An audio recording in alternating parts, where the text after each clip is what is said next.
Good morning class 11th। आज मैं एक नया टॉपिक शुरू करने जा रही हूँ और ये टॉपिक एक बहुत इम्पॉर्टेंट टॉपिक है। ये हमारा बुक का यूनिट 8.5 है। This is unit 8.5। ठीक है, पूरा शायद नहीं हो पाएगा, हम इसे 2 दिन के अंदर भी कंप्लीट कर सकते हैं, बट आपसे रिक्वेस्ट है कि जब ऑनलाइन क्लास होगी तो मैं ये लूंगी। हो सकता है ऑनलाइन क्लासेस में भी मुझे 2 दिन लगे, लेकिन accordingly I will be finishing this topic. Fine. तो बेटा हमारा टॉपिक जो है वो सेकुलरिज्म से रिलेटेड है। आज हम पढ़ने वाले हैं जो हमने किया है कि what is Indian secularism. Today we are going to study about the criticism of Indian secularism. ठीक है, क्रिटिसिज्म का मतलब होता है अगेंस्ट। ठीक है, कि इंडियन सेकुलरिज्म की क्या क्या कमियां हैं।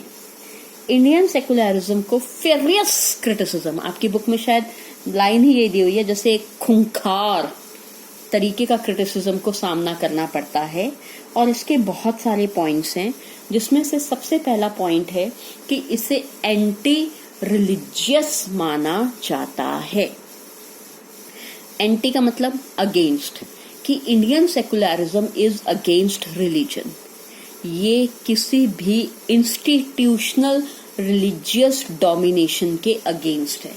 कोई भी धर्म अगर स्ट्रक्चर रूप लेता है तो ये उस तरीके के धर्म के अगेंस्ट है। कहीं ना कहीं ये भी माना जाता है कि इंडिया जो है वो कोई भी ऑफिशियल रिलीजन को मान्यता नहीं देता है। असल में ये कहीं ना कहीं धार्मिक आइडेंटिटी को, किसी की भी धार्मिक आइडेंटिटी को नुकसान पहुंचाता है। ठीक है बेटा, हम ये टॉपिक इस तरीके से करेंगे। पहले हम क्रिटिसिज्म पढ़ेंगे, फिर हम कहेंगे कि क्रिटिसिज्म कितना सही है और कितना नहीं है। मैं नेक्स्ट टॉपिक के ऊपर आती हूँ।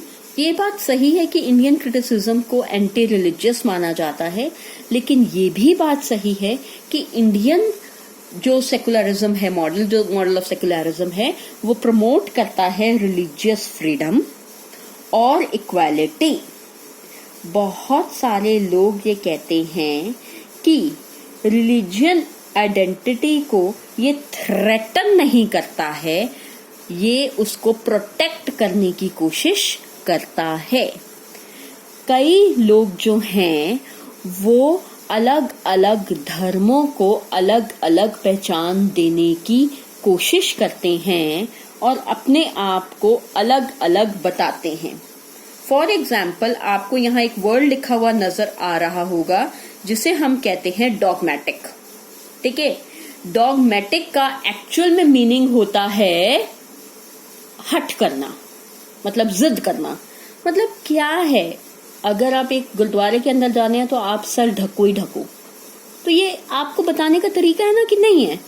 कई बार क्या होता है कि कुछ धर्म जो होते हैं वो वायलेंट को प्रमोट करते हैं, वायलेंस को, आतंक को प्रमोट करते हैं, खून खराबे को प्रमोट करते हैं।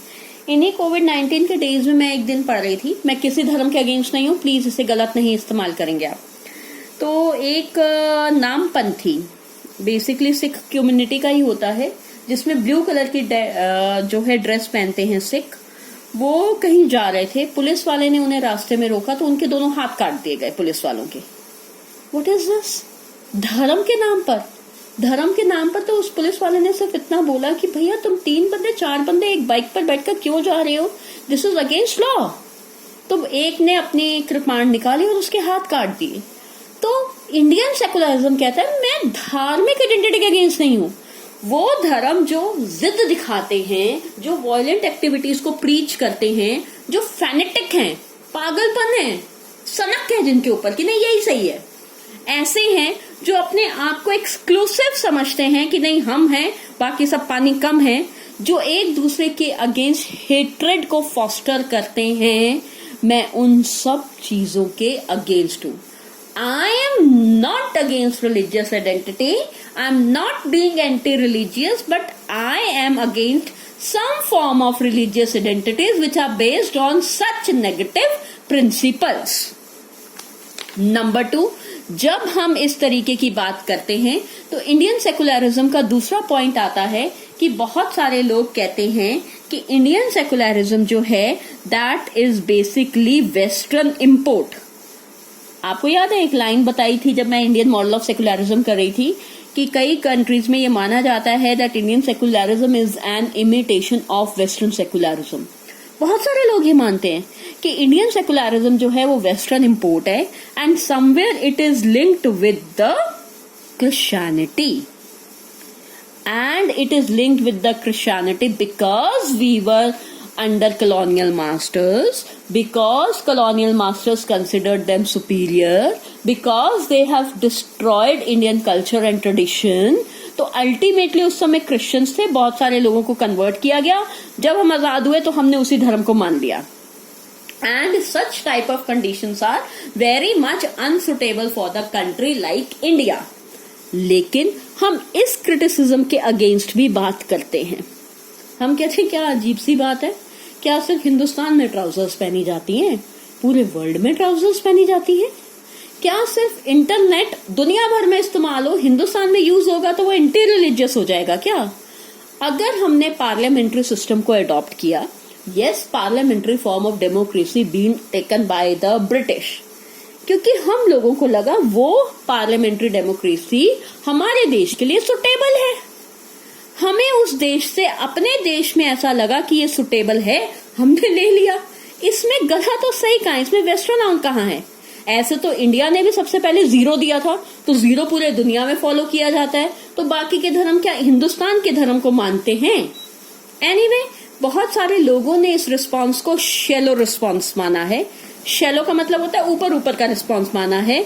जिन्होंने जेन्युइन रिस्पॉन्स दिया है उन्होंने ये कहा है कोई भी सेकुलर स्टेट तब सच मायनों में सेकुलर होती है जब उसको पता हो कि वो किस चीज को हासिल करने चाह रही है।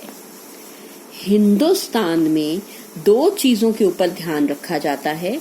हम म्यूचुअली एक दूसरे के साथ एक्सक्लूडेड नहीं हैं। हमारी देश के कॉन्स्टिट्यूशन ने, हमारे पॉलिटिकल लीडर्स ने, हमारे देश के किसी भी लॉ के अंदर ये नहीं लिखा हुआ कि रिलीजन और स्टेट एक दूसरे से एक्सक्लूडिव रहेंगे, जैसा कि वेस्टर्न सेकुलरिज्म में होता है।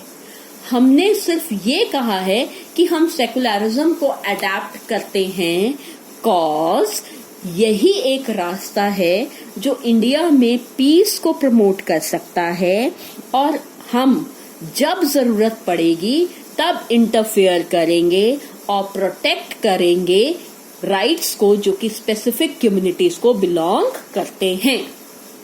जो भी धर्म के लोग हमारे देश में माइनॉरिटी के हिस्से में आते हैं, हम उनको पूरी तरीके से प्रोटेक्शन देने की कोशिश करेंगे। बेटा आज अभी हमने 2 क्रिटिसिज्म किए हैं, नेक्स्ट 2 जो है मैं नेक्स्ट वीडियो में बताऊंगी। Thank you class.